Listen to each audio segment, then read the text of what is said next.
నమస్తే, welcome to క్యూనిస్. నేను మీ మధు.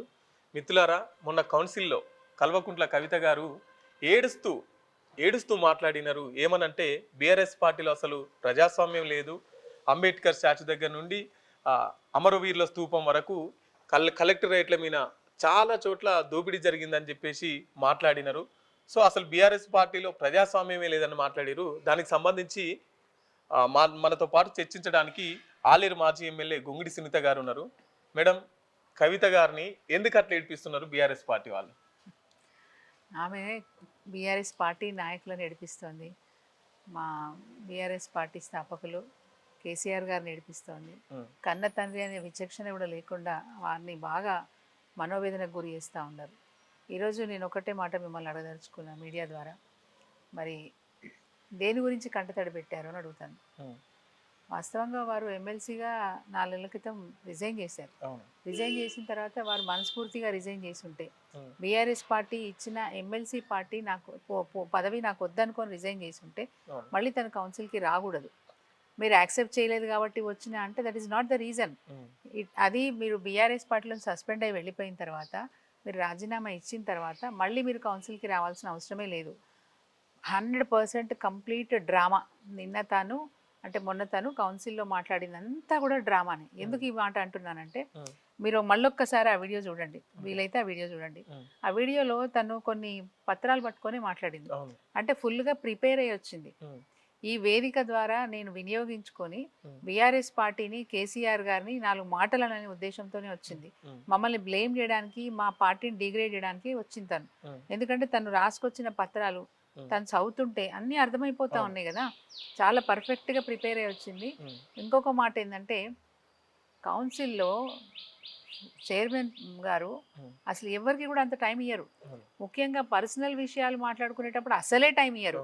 వారు ఎక్కడన్నా పేదవాళ్ళ గురించో, తెలంగాణ రాష్ట్ర అభివృద్ధి గురించో, సంక్షేమం గురించో ఎక్కడన్నా మాట్లాడారు. వారు మాట్లాడిన మాటలలో ఎంతసేపు బీఆర్ఎస్ పార్టీ ఇట్లా, బీఆర్ఎస్ పార్టీ అట్లా, కేసీఆర్ గారు ఏం చేసినారు అని చెప్పేసి ఇదే పందాలో మాట్లాడారు. More than half an hour. It is almost 40 hours. 40 minutes time ఎట్లా ఇస్తారు? ఒక చైర్పర్సన్ గారు పర్సనల్ విషయాలు మాట్లాడుకుంటున్నప్పుడు వారు ఇవ్వడం అనేది మనకు అర్థమవుతుంది. కంప్లీట్గా ఇది కంప్లీట్గా ప్రీ ప్లాన్డ్ డ్రామా ఇది. తను ప్రిపేర్ అయ్యి వచ్చింది. ఏం చెప్పాలో న్యాచురల్గా అప్పటికప్పుడు కడుపులోంచి వచ్చిన దుఃఖం అని నేను అనుకోవట్లేదు. ఎందుకంటే 100% ఇప్పుడు ఇన్ని నెలల నుంచి నువ్వు కౌన్సిల్కి రాకుండా ఈ రోజు కౌన్సిల్కి వచ్చి అదంతా చదివి ఎమోషనల్ అయినావు కరెక్టే. మరి ఎమోషనల్ అవ్వడానికి నేను ఒక్కటే అడుగుతాను, కౌన్సిల్లో నీ బాధ్యత ఏంటి? కౌన్సిల్లో ప్రజల పద్దు గురించి మాట్లాడు, ప్రజల బాధల గురించి మాట్లాడు, సమస్యల గురించి మాట్లాడు. మీరు ఎందుకు దుఃఖం వచ్చింది నేను అడుగుతాను. అంగన్వాడీ వర్కర్లకు న్యాయం జరగలేని దుఃఖం వచ్చిందా మీకు? ఎందుకు ఏడ్చినారు మీరు? ఆశా వర్కర్లకు న్యాయం జరగలేని ఏడ్చినారా? రైతన్నులు గోసపడుతున్నారని ఏడ్చినారా? రైతులకు ఎరువులు దొరుకుతలేమని చెప్పి ఏడ్చినారా? రైతుల ఆత్మహత్యలు జరుగుతున్నాయని చెప్పి ఏడ్చినారా? కాంగ్రెస్ పార్టీ ఇచ్చిన మాట నిలబెడతలేదు, మహిళల్ని అన్యాయం చేస్తుందని ఏడ్చినారా? నేను 42% రిజర్వేషన్ కోసం పోరాటం చేసిన ఇప్పటివరకు ఆ రిజర్వేషన్ మీద ఎవరు మాట్లాడతలేరు, స్పందిస్తలేరు అని చెప్పి ఏడ్చినారా? ఏ బాధ? మీ బాధ గురించి ఏడ్చినారా లేకపోతే ప్రజల బాధ గురించి ఏడ్చినారా అని అడుగుతా ఉన్నాం. మీరు చాలా చెప్తారు కదా వేదికల మీద, ఇట్లుండాలి, అట్లుండాలి, ఇట్లా చేయాలి, అట్లా చేయాలి. ఎందుకు చేస్తలేదని గవర్నమెంట్ని అడగాలి. మీ పాత్ర గది. ప్రభుత్వం ఎందుకు చేస్తలేదు? పనితీరు మెరుగుపరుచుకోండి, బాగా చేయండి, నీ సలహాలు ఇయ్యి, సూచనలు ఇయ్యి, నిలదీయి. అది నీ పాత్ర ఈరోజు. కానీ ఇప్పుడు కవిత గారు మాట్లాడింది వాస్తవాలు కాదంటారా? ఎక్కడ వాస్తవం చెప్పండి? ఇప్పుడు సచివాలయంలో అవినీతి, ఎక్కడ కూడా రేవంత్ రెడ్డి ఆఫీసులో ఊరుకుంటాడండి? ఏమీ లేని దాన్ని తీసుకొచ్చి అవినీతి అంటగట్టిండు. ఏది ఈ ఫార్ములా రేస్ను మన కేటీఆర్ గారు కంటగట్టిండు. కాళేశ్వరంది హరీష్ రావు కంటగడుతుడు, రేవంత్ రెడ్డి మన కేసీఆర్ గారు కంటగడుతున్నాడు రేవంత్ రెడ్డి. ఇవే వదిలిపెట్టనోడు ఈమె చెప్పిన కొత్త చెప్తా ఉంది కదా. అంటే ఇవి ఎంతసేపు వీళ్ళని బదనాం చేయాలి, వీళ్ళని ఆగం చేయాలని ఉక్రోషం అన్నది కదా మొన్న ఆ మధ్యన. ఏమో నేను కూడా ముఖ్యమంత్రి కావచ్చు అన్నది. పిచ్చి ఆశలు కాకపోతే నీకు మంత్రి పదవి ఇవ్వలేకపోతే సార్ని అడుగుపోయి, నాన్న నాకు కూడా మంత్రి పదవి చేయాలని అడుగు.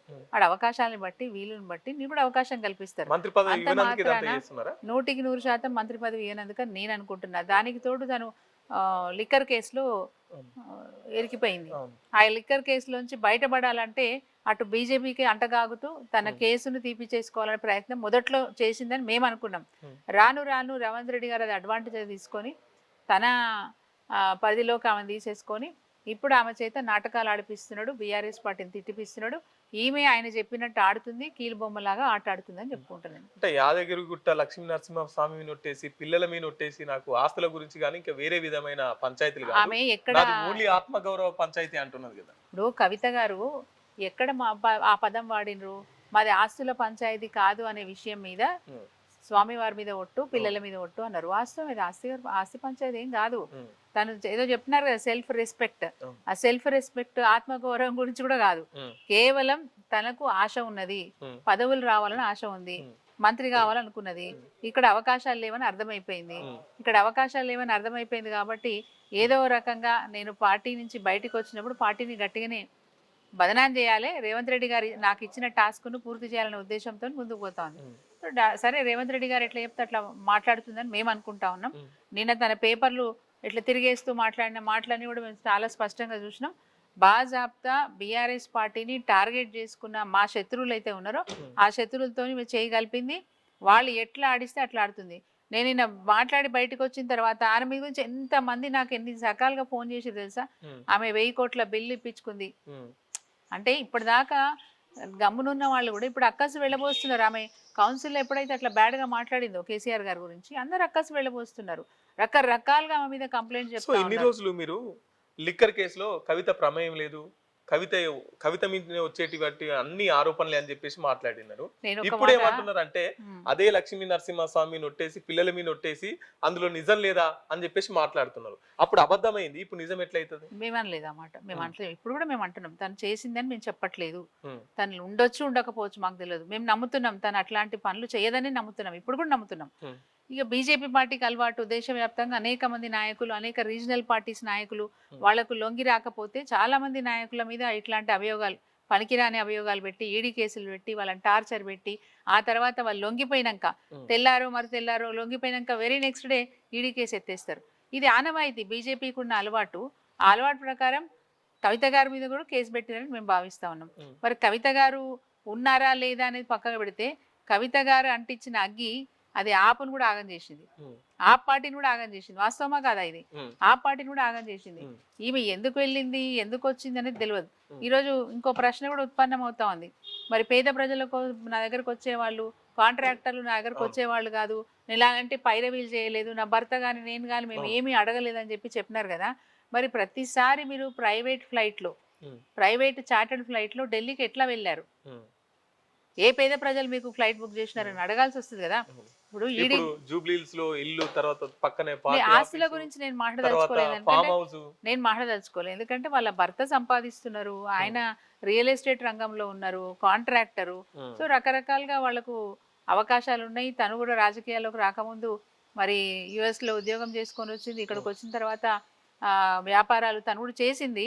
తనకుండే కంపెనీలు తనకున్నాయి, తను ఇన్కమ్ సోర్సెస్ ఉన్నాయి, తనకు వాళ్ళ భర్తకు ఇన్కమ్ సోర్సెస్ ఉన్నాయి. కాబట్టి ఆస్తులు పెరిగే విషయంలో మనం ఏమి అట్లాంటి విషయం మీద మాకేం అబ్జెక్షన్ లేదు. మాకున్న ఇబ్బందల్లా ఏంటంటే మా చెట్టును నరికేసే ప్రయత్నం చేస్తుంది, మేము కాపాడుకుంటాం. ముఖ్యంగా హరీష్ రావుని టార్గెట్ చేసినట్టు వాళ్ళ ఇంట్లో విషయాలు ఏమున్నాయో మనకు తెలియదు. హరీష్ రావు గారిని ఎందుకు టార్గెట్ చేసిందో మనకు తెలియదు. మరి హరీష్ రావు గారిని పక్కకు పంపించేస్తే నాకు మంత్రి పదవి వస్తుందని ఆశిస్తుందా, ఏం ఆశిస్తుందో మాకు అంటే ఊహించుకుంటున్నాం. ఎందుకు ఇట్లా చేస్తుంది సడన్గా, ఎందుకు ఇట్లా మారిపోయింది? ఫస్ట్లో అంటే సరే ఏదో ఈడీ కేసుల నుంచి బయటపడడానికి బీజేపీ వాళ్ళతో ఏమైనా మాట్లాడుకుందో ఏమో. నేను జైల్లో ఉంటే ఎవరు అంటే ఏమి చేయలేదు అని చెప్పుకుంటా ఉంది. బట్ చాలా చేసింది. కేటీఆర్ గారు, హరీష్ రావు గారు, కేసీఆర్ గారు ఆమెను బయటకు తీసుకోవడానికి 200 కోట్లు ఖర్చు పెట్టిరని తెలిసింది మాకు. తెలిసింది, అది నిజమా కాదా తెలియదు. అంటే సర్వ ప్రయత్నాలు చేసిరు వాళ్ళు, అన్ని రకాల ప్రయత్నాలు చేసి చివరికి ఆమె బయటకు వచ్చిన తర్వాత నన్ను పట్టించుకోలేని ఉక్రోషం ఒకటి, ఆ ఉక్రోషంతో ఆ ఈడీ కేసులోంచి బయటపడడానికి బీజేపీ వాళ్ళతో మాట్లాడుకొని ఆ బయటకు వచ్చి ఆ స్టార్టింగ్లో ఏదైతే చెప్పుకుందో అవన్నీ కూడా మాకు అనిపించింది. సరే ఆమె బీజేపీ కేసులోంచి బయటపడడానికి ఇవన్నీ చేస్తుంది అనుకున్నాం. కానీ మొన్న కౌన్సిల్లో మాట్లాడిన విషయాలు చూస్తే 100% రేవంత్ రెడ్డి గారి భాష మాట్లాడింది.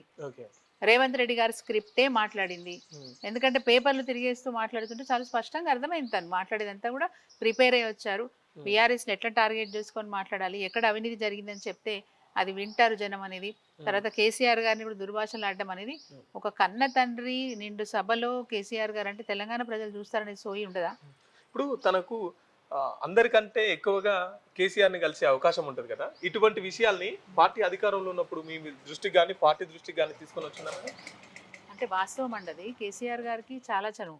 ఉమ్, ఎవరికంటే అందరికంటే కూడా కేటీఆర్ గారి కంటే కూడా ఎక్కువ చనువు ఉమ్, కవిత గారికి. ఉమ్, ఏదైనా విషయాలు ఉంటే తనే వెళ్ళి తండ్రికి డేరుగా చెప్పేది. Okay. అట్లాంటి సంబంధాలు ఉన్నాయి వాళ్ళకి, దాంట్లో ఏమి ఇబ్బంది లేదు. ఫ్యామిలీలో తండ్రితో ఉన్నంత చనువు ఎవరికి లేదు, తనకున్నంత చనువు ఎవరికి లేదు. ఏ విషయమైనా అక్కడ చెప్పాల్సిన అవసరం ఉంటుంది, పని చేయించుకోవాల్సిన అవసరం ఉంటుంది. మరి ఏదో ఒకటి రెండు విషయాలు అంటే తండ్రిగా కూడా కొన్ని నచ్చుతాయి నచ్చాయి కదా. ఇప్పుడు ఆ కేసులో ఇరికిందంటే ఆయనకి ఎంత బాధ ఉంటుందండి. అవును. కన్న తండ్రి ఆమెను పార్టీలోంచి సస్పెండ్ చేసిండు అని అంటే ఎంత ఆలోచించి తప్పదనుకుంటే చేస్తారు. అవును. ఇప్పుడు ఆమె చేసిన పనికి పార్టీకి మరకంటింది, మేము చెప్తా ఉన్నాం. ఉమ్, ఆమె పని చేసిందా చేయలేదా తర్వాత విషయం. ఉమ్, ఆమె మీద కేసు అవ్వడం వల్ల, ఆమె జైల్లో ఉండడం వల్ల ఉమ్, పార్టీకి కూడా నష్టం జరిగింది. ఎందుకు? పార్టీలో కూడా ఆమె ముఖ్యమైన నాయకురాలు కాబట్టి. ఎవరో కార్యకర్తను తీసుకపోతే, లేకపోతే ఏదో మండల స్థాయి నాయకుడినో జిల్లా స్థాయి నాయకుడిని తీసుకపోతే పార్టీ ఇంతగా ఆలోచించదు. అవును. ఆమె మా స్టేట్స్మెన్, మా కేసీఆర్ గారి అధినేత కూతురు ఆమె. అవును. సో డెఫినెట్గా పార్టీ మీద ఆ ప్రభావం పడుతుంది. దానివల్ల పార్టీ చాలా నష్టపోయింది. ఇవాళ మాకు నిజంగా చెప్తున్నాం, తెలంగాణలో మేము అధికారం కోల్పోయినామంటే కొంత పాత్ర అది కూడా ఉంది. తను ఏది ఈడీ కేసులో ఇరకడం కూడా మాకు నష్టం జరిగింది, తను జైల్లో ఉండడం కూడా మాకు నష్టం జరిగిందని చెప్పాలి.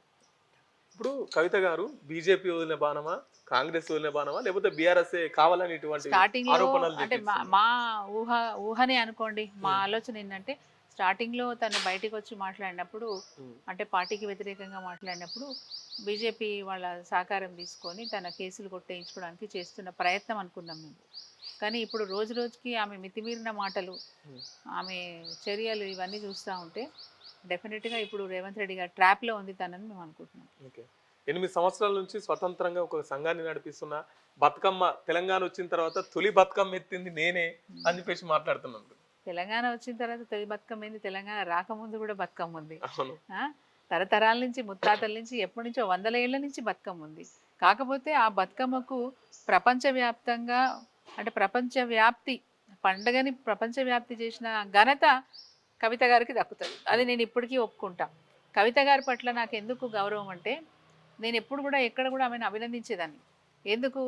కేసీఆర్ గారు ఒక సంకల్పం పెట్టుకొని తెలంగాణ రాష్ట్రాన్ని సాధించాలని ఒక సంకల్పం పెట్టుకొని ఒంటరిగా బయలుదేరితే మేధావులంతా వారితో వచ్చి చేరినారు. తర్వాత పార్టీని ఒక మంచి మోడ్లోకి తీసుకొచ్చి అటు యూపీఏ గవర్నమెంట్ ఒప్పించి అన్ని రకాలుగా వాళ్ళు ప్రయత్నం చేస్తున్న సందర్భంలో కేంద్ర మంత్రికి, ఒక యూనియన్ మినిస్టర్ పదవికి రాజీనామా చేసి ఈ తెలంగాణ వెనుకబడేస్తున్నారు, మాకు పదవులు ఇచ్చి మాకు అవసరం లేదని చెప్పి వారు ఉప ఎన్నికలకు వచ్చినారు. ఆ సమయంలో కవిత గారు అమెరికా నుంచి రావడం అంటే, తను అక్కడ చదువుకొని ఉద్యోగాలు చేసుకొని ఇక్కడికి వచ్చారు. వచ్చిన తర్వాత వారు కూడా తండ్రికి తగ్గట్టుగా నేను పని చేయాలనుకున్నారు కాబట్టి వారు కూడా 2006లో వచ్చి పనిచేసినారు. ఆ తర్వాత వారు మరి కేవలం రైతులు, యువత మాత్రమే మరి కేసీఆర్ ఎంబడి ఉన్నారు. దానితోడు మహిళలు కూడా వస్తే బాగుంటుందనే ఉద్దేశంతో మరి తెలంగాణ జాగృతి అనే సంస్థను పెట్టుకున్నా అని చెప్తారు. తెలంగాణ జాగృతి సంస్థ సలహా మా నాన్నదే, నాది కాదని కూడా ఒక దగ్గర వారు మాట్లాడిన విషయం. సరే, మీ నాన్న సలహా ప్రకారం చేసి చాలా డేర్గా కదా, మామూలు విషయం కాదు. తెలంగాణ వ్యాప్తంగా మీరు తిరిగిరు, జాగృతి సంస్థ ద్వారా తెలంగాణ వ్యాప్తంగా మీరు తిరిగినారు. మేము గొప్పగా మీ గురించి అనుకునేవాళ్ళం. తండ్రికి తగ్గట్టుగా కూతురు కూడా ఎంత బ్రహ్మాండంగా తెలంగాణ కోసం ప్రయత్నం చేస్తుంది. చరిత్ర గురించి కూడా కొన్ని పుస్తకాలు రాయించి మేధావులతోని ఆ ప్రయత్నం కూడా చేస్తూ ఉంది. మన తెలంగాణలో ఉన్న దేవాలయాలు, కొత్త చాలా రకాల సంస్కృతులు, ఆ సంస్కృతులు అన్నీ కూడా బయటికి తీసి, సాహిత్యం, సంస్కృతి బయటికి తీసి తన వంతు ప్రయత్నం చేస్తుంది. ముఖ్యంగా మహిళల్ని ఉద్యమంలోకి నడిపించే ప్రయత్నం చేస్తుందనే విషయంలో మేము చాలా గర్వపడేవాళ్ళం. తన గురించి చాలా గొప్పగా చెప్పుకునేవాళ్ళం. అంటే కేటీఆర్ గారన్నా కేసీఆర్ కొడుకు అనిపించుకున్నాడు. కవిత మాత్రం జాగృతి పేరు మీద తను బ్రహ్మాండంగా మంచి పేరు తెచ్చుకుంది, ఆ గౌరవం తెచ్చుకుంది. ఇప్పుడు తనకు తాను మళ్ళీ డిగ్రేడ్ అవుతున్నందుకు మాకు బాధగా ఉంది. సరే, ఏం చేశారని భారత రాష్ట్ర సమితిగా మార్చుకున్నారు? తెలంగాణ వల్గర్ వర్డ్ వాడింది కానీ సరే, అది తన విఘ్నతకు వదిలేస్తున్నాం. నువ్వు పెరిగింది ఎక్కడ, ఎవరి దగ్గర పెరిగినో, ఎక్కడ పెరిగినో, నీ నీ చదువేంది, నీ సంస్కారం ఏంది, ఒక కన్న తండ్రి నిండు సభలో ఏం మాట మాట్లాడుతుందో అది మాట్లాడే పద్ధతేనా అని మేము అడుగుతాము. రెండోది, అవును కేసీఆర్ గారు తెలంగాణ రాష్ట్రం సాధించడం కోసం తెలంగాణ రాష్ట్ర సమితి అనే పార్టీ పెట్టినారు, వాస్తవం అది. పెట్టిన తర్వాత తెలంగాణలో మనం సక్సెస్ అయ్యి బ్రహ్మాండంగా అన్ని రంగాలలో కూడా పురోగమనం సాధించినము.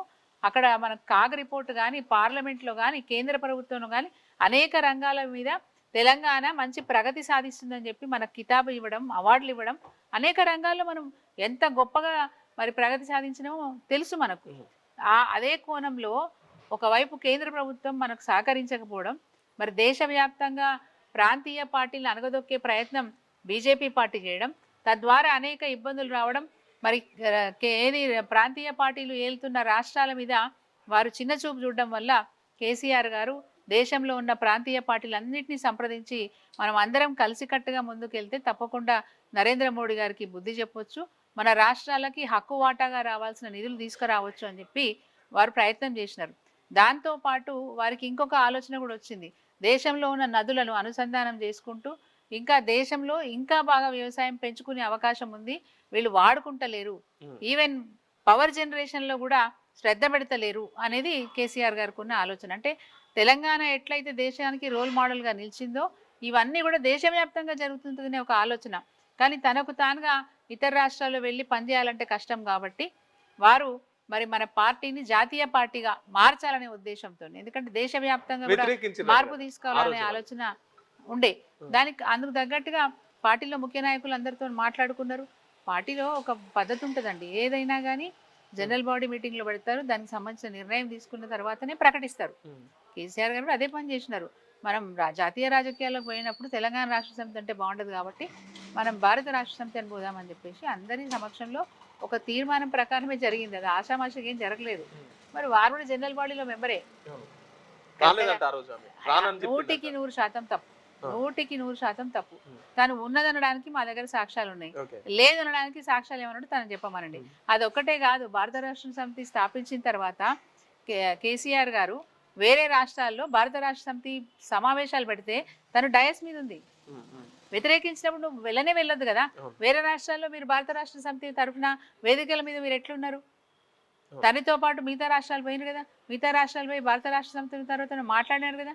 నేను వెళ్ళలేదు, వేదిక మీద లేను అని చెప్పడం 100% తప్పండి. పార్టీ జనరల్ బాడీ మీటింగ్లో మాట్లాడుకున్న తర్వాత ఒక తీర్మానం పాస్ చేసిన తర్వాతనే కేసీఆర్ గారు దాన్ని ప్రకటించారనే మాట వాస్తవం. దీన్ని ఆమె ఇప్పుడు తన కోసం, తన అవసరాల కోసం ఎవరో చెప్తుంటే దాన్ని మమ్మల్ని డిగ్రేడ్ చేయడానికి, బీఆర్ఎస్ పార్టీని ఈరోజు మరి నాశనం చేయడానికి చేసే ప్రయత్నం తప్ప ఇంకోటేం లేదు.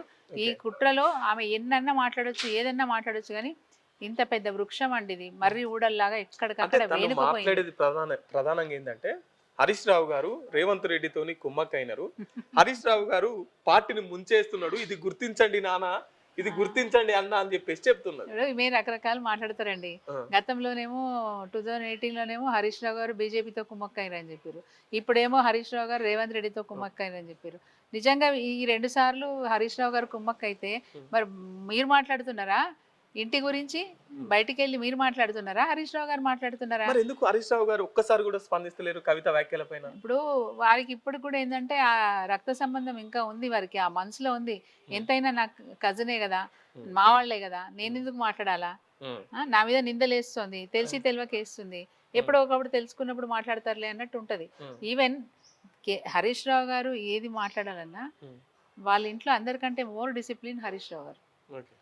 నేను ఎందుకు చెప్తున్నా ఈ మాట అంటే, ఏదున్నా కేసీఆర్ గారి దృష్టికి తీసుకెళ్తారు, కేసీఆర్ గారు ఏం చెప్తే దాంతో అదే మాట్లాడతారు. వారు రెస్పాండ్ అవ్వమంటే రెస్పాండ్ అవుతారు. నీకెందుకు రాను వదిలేయని కనుక మామగారు అల్లుందంటే అసలు ఆయన పట్టించుకోడు. బహుశా అదే జరిగి ఉంటుంది. హరీష్ రావు గారు బయటికి వచ్చి మాట్లాడాలంటే తనకంటే గొప్పగా మాట్లాడతారు.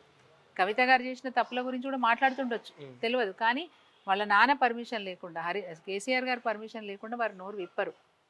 సో పార్టీ పెట్టబోతుందంట, ముఖ్యమంత్రి అయితా అని చెప్పేసి మళ్ళీ తిరిగి శక్తిగా వస్తా, వ్యక్తిగా పోతున్నా అంటుంది కదా. చాలా సంతోషపడతాం, ఎందుకంటే ఒక మహిళ, నేను మహిళనే కదా, ఒక మహిళ వ్యక్తిగా వెళ్ళి శక్తిగా మారుతా అంటే మేము కూడా సంతోషపడతాం. సో మీ పార్టీలో ఎట్లాగా అవకాశం ఇవ్వలేదు?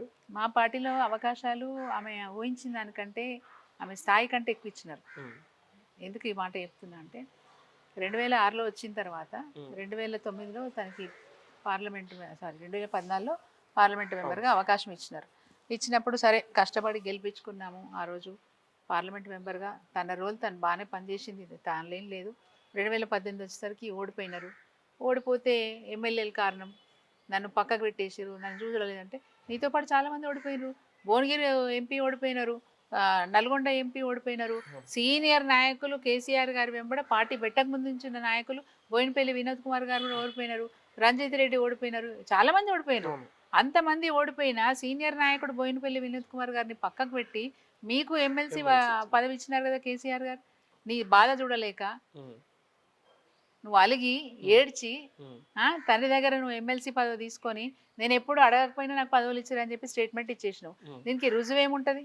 అంతే కదా. రుజువు ఏముంటుంది? ఇప్పుడు ఎంతో మంది కామెంట్ చేసినారు, అన్ని ఇంటోళ్ళకైనా అని కూడా అన్నారు. వారికి ఇచ్చే బదులు వినోద్ కుమార్ గారికి ఇచ్చి ఉంటే ఎవరు అట్లా మాట్లాడే వాళ్ళు కాదు కదా. సరే అట్లా కూడా కేసీఆర్ గారు నీ బాధ చూడలేక నీకు రెండోసారి కూడా ఎమ్మెల్సీ ఇచ్చినారు. ఒక్కసారి కాదు, రెండోసారి కూడా ఎమ్మెల్సీ ఇచ్చినారు. మరి నీకు ఏం తక్కువైంది? సో ఇప్పుడు అంతా పంచాయతీ అంతా కుర్చీ కోసమేనా? నెక్స్ట్ కేసీఆర్ తర్వాత హరీష్ రావు కనబడుతున్నారు, తర్వాత కేటీఆర్ తన ఆలోచన ఏముంది? నేనేంటి నా పాత్ర మేమైతే ఏంటి ఒకటే అనుకుంటున్నామండి, ఈ అమ్మాయి తప్పు చేస్తుందని అనుకుంటున్నాం. ఎందుకంటే కేసీఆర్ గారు ఒక్క రాష్ట్రంలో గొప్పతనం కాదని ప్రపంచమంతా ఆయన గురించి మాట్లాడుకున్నారు. మరి ప్రపంచమంతా తప్పు చేస్తున్నప్పుడు సొంత బిడ్డ పార్టీ కదా, ఎందుకు సస్పెండ్ చేసిరు? కూర్చోబెట్టి మాట్లాడే ప్రయత్నం చేయలేదు. అన్ని చేస్తారు కదా, అంత తొందరపడరు కదా. ఎప్పుడు కూడా కేసీఆర్ గారు తొందరపడతారా? ఇప్పుడు ఎంత ఓపిక పట్టిరు, 14 ఏళ్ళు ఓపిక పట్టిరు తెలంగాణ రాకపోతే. ఎన్ని అవమానాలు, ఎన్ని బాధలు, ఆయనని ఎన్ని కుట్రలు చేసిరు ఆయన మీద. ఎన్ని కుట్రలు చేసినా, ఎన్ని బాధలు పెట్టినా, ఎన్ని అవమానాలు చేసినా, ఎన్ని కుతంత్రాలు చేసినా ఆయన తట్టుకొని 14 ఏళ్ళు నిలబడి తెలంగాణ రాష్ట్రాన్ని సాధించిన వ్యక్తి, 10 ఏళ్ల పాటు కష్టపడి తెలంగాణ రాష్ట్రాన్ని గొప్ప ప్రగతి సాధించిన వ్యక్తి, ఇన్ని చేసిన వ్యక్తికి ఆ మాత్రం తెలియదండి. కవితని పిలిచి కూర్చోబెట్టి మాట్లాడి ఇట్లా కాదు ఇట్లా అని చెప్పే ఇది ఉంటుందా? పార్టీలో ఇదివరకు కూడా ఒకరిద్దరిని సస్పెండ్ చేసినారు. పిలిచి మాట్లాడి నీ పద్ధతి బాగాలేదు, నువ్వు మార్చుకో, నువ్వు మార్చకపోతే నేను పంపించేస్తాను నేను పార్టీలో వార్నింగ్ ఇచ్చినారు. కవిత గారికి కూడా అదే జరిగింది. నువ్వు రెస్ట్ తీసుకో, నువ్వు జైలుకి పోయి వచ్చినావు, నీ హెల్త్ కండిషన్ బాగాలేదు, నీ హెల్త్ మంచిగా అయ్యేదాకా నువ్వు బయటికి వెళ్ళకు, నిమ్మలంగా ఉండు, ఇక్కడ ఉండబుద్ధి కాకపోతే అమెరికావు, నీ కొడుకు దగ్గర ఉండు, మంచిగా ఆరోగ్యం మంచిగా అయినాకరా నేనే పిలిపిస్తాను నిన్ను అని చెప్పినారు కేసీఆర్ గారు. సో మొత్తం మీద మాకు తెలిసి చెప్తున్నాను, చూసింది కాదు. బీఆర్ఎస్ పార్టీ భయపడుతుంది. ఎందుకు భయపడతామండి? అదే ఎంతమంది వస్తారు, పార్టీలో ఉన్న దొంగతనాలన్నీ ఆమె బయట పెడుతుందని మా పార్టీలో దొంగతనం లేదు భయపడుతుంది. నేను చెప్తున్నా, మరకలు లేని పార్టీ ఏదైనా ఉంది ఈ రాష్ట్రంలో అంటే అది బీఆర్ఎస్ పార్టీ. మరకలు లేని పార్టీ బీఆర్ఎస్ పార్టీ. ఈవెన్ మాకు ఎమ్మెల్యేలకు కూడా కేసీఆర్ గారు ఎప్పుడు ఎల్పీ సమావేశంలో మాకు దిశానిర్దేశం చేస్తుండే, ఒక్కరు తప్పు చేసినా పార్టీకి అంటుకుంటుంది. మీరు ఎవరు ఒక్కరు తప్పు చేసినా పార్టీకి అంటుకుంటుంది. ఎవరు తప్పులు చేయకుండా చేయండి. మనము పొలిటికల్ పార్టీ అనుకోవద్దు, మనది బాధ్యత.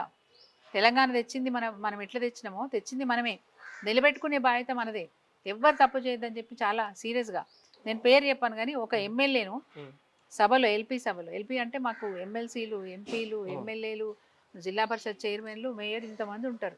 ఇంతమంది సమక్షంలో ఒక ఎమ్మెల్యే నిలబెట్టి నీకు చెప్పినా కదా నువ్వు తీరు మార్చుకుంటలేవు, ఎంత అవమానం అనిపిస్తుందండి.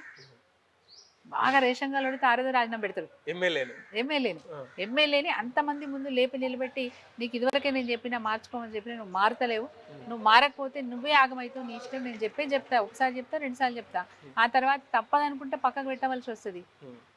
అంటే అంతమంది ముందర మాలో క్రమశిక్షణ ఉండడానికి ఆయన మొదటి నుంచి కూడా మాకు ఏమేం చెప్పాలో వాళ్ళు చెప్తూ ఉండే. పార్టీలో క్రమశిక్షణ కమిటీ ఉందా మేడం?